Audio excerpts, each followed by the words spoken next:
Prva svetovna vojna. To ni bil samo nek spopad imperijev daleč stran. Sploh ne. Za Slovence je bila to ena taka res temeljna preizkušnja. Preizkušnja, ki je dobesedno uničila stari svet in iz njegovega pepela rodila nekaj povsem novega. Poglejmo si, kako točno se je to zgodilo. Torej, poletje 1914. Vzdušje je bilo napeto. Celo napeto je premila beseda. Svet je stal na samem robu prepada.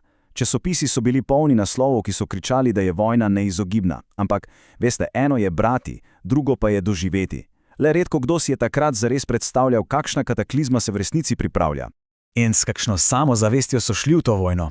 Cesar Franc Jožef je bil prepričan, da mu bo vsemogočni podelil zmago. S takšno vero, s takšnim prepričanjem so stari imperiji zakorakali v spopad. Ampak to zaupanje je kmalu trčilo ob brutalno resničnost. Resničnost moderne industrijske vojne, ki ni prizanašala nikomur. Dobro, da bi razumeli, kako velik prelom je to bil, se moramo za trenutek preseliti v svet pred vojno. V leto 1914. To je bil svet, kjer je bila za Slovence ena stvar popolnoma samoumevna. Zvestoba. Zvestoba cesarju. To ni bilo samo politično vprašanje, to je bil temelj življenja.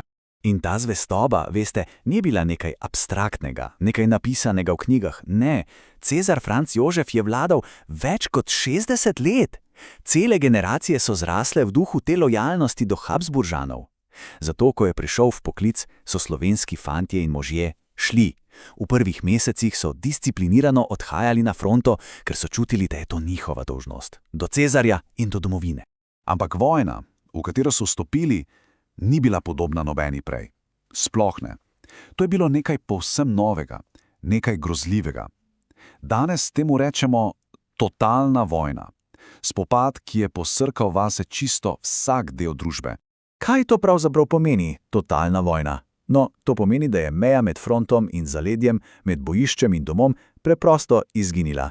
Zbrisala se je, ker naenkrat so bili v vojni vsi, ne samo vojaki v jarkih, ampak tudi ženske v tovarnah, otroci na poljih, celotna družba je postala del vojnega stroja.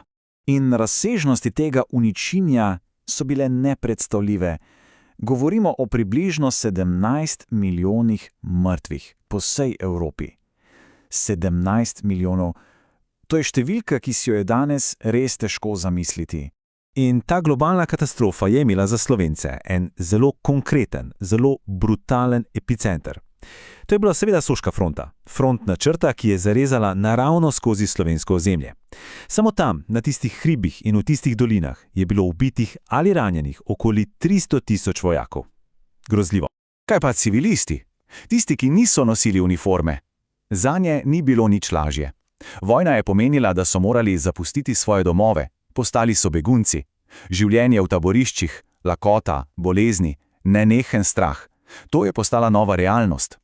In kot da vse to ne bi bilo dovolj, je na koncu leta 1918 po izčrpanem prebivalstvu udarila še pandemija španske gripe.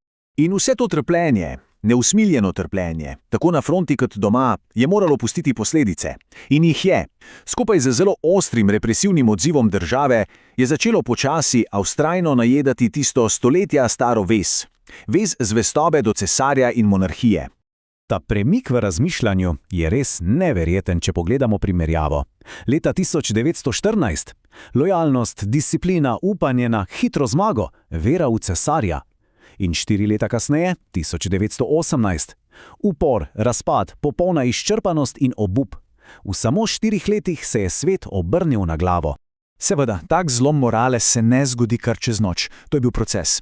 Začelo se je z disciplinirano mobilizacijo leta 14. Potem, ključno leto 1917, ruska revolucija je dala misliti mnogim, hkrati pa je udarila huda lakota v zaledju. In leta 1918, množični pobegi iz vojske, upori, 4 leta nesmiselnega klanja in trpljenja sta preprosto uničila vso vero v državo in njeno vodstvo. In odziv države na vse to? Je ponudila pomoč? Ne. Odzvala se je s trdo roko. Ukinila je parlament, uvedla strogo vojaško cenzuro, začela je zapirati in internirati vplivne slovenske intelektualce. Ustanovila je hitra vojaška sodišča. Z vsakim takim ukrepom je država ljudi le še bolj odrivala od sebe. No, in ko se stari svet tako očitno ruši, se vedno pojavi praznina. In v to praznino so začele udirati nove močne ideje. Verjetno najmočnejša med njimi je bila ideja o samoodločbi narodov, torej pravica vsakega naroda, da si sam kroji svojo usodo. To idejo je močno zagovarjal takratni ameriški predsednik Woodrow Wilson in za vse zatirane narode v starih evropskih imperijah je bilo to kot luč na koncu tunela. Upanje, da bodo končno lahko sami postali gospodari na svoji zemlji. Ampak eno je upanje, eno je ideal, drugo pa je realnost. In ključno vprašanje za Slovence je bilo kako. Kako lahko majhen narod to sploh doseže? Še posebej, če te obkrožajo močni sosedje, ki si odkrito želijo tvojega ozemlja. Pot je bila torej pragmatična. Poglejmo korake. Najprej grožnja. Imperij razpada, Italija pa ima na podlagi tajnega londonskega sporazuma že obljubljeno slovensko ozemlje. Prva ideja je bila še vedno avtonomija znotraj prenovljene monarhije. Ampak postalo je boleče jasno, da cesar na Dunaju ne bo nikoli privolil v kaj takega. In kaj ti potem ostane? Edina logična, pragmatična rešitev – združiti se. Združiti se s Hrvati in Srbi v eno močnejšo državo, ki bo sposobna preživeti. In tako se je tudi zgodilo. Jeseni 1918 se je zgodil dokončen prelom s Habsburžani in nastala je nova država, država Slovencev, Hrvatov in Srbov, ki se je potem združila v kraljevino SHS. Ampak to še zdaleč ni bil nek preprost, srečen konec iz pravljice. Naredimo bilanco tega leta 1918. Kaj je bilo pridobljeno? Državnost, suverenost, svoboda od habsburške oblasti. To so ogromne stvari. Ampak kaj je bilo izgubljeno? Ogromno. Več kot 300 tisoč Slovencev je ostalo pod Italijo. Velik del Koroške je po plebiscitu ostal v Avstriji. Sanje o tem, da bi vsi Slovenci živeli v eni državi, so se razblinili. In padec Avstro-Ogrske ni bil osamljen primer. Prva svetovna vojna je sprožila pravi potres, ki je podrl kar 4 ogromne, stoletja stare imperije. Poleg Habsburskega so padli še ruski, osmanski in nemški imperij.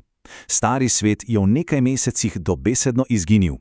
Zato, ko gledamo nazaj, leto 1918 morda ni bilo toliko začetek neke bleščeče nove dobe, kot je bilo preprosto dokončni konec starega sveta. Velika vojna je ta stari red uničila zavedno. In novi svet, ki je zrasel iz pepela, ta je bil že od samega začetka zaznamovan z vsemi nerešenimi vprašanji in neizpolnjenimi obljubami, ki jih je pustila za sabo vojna.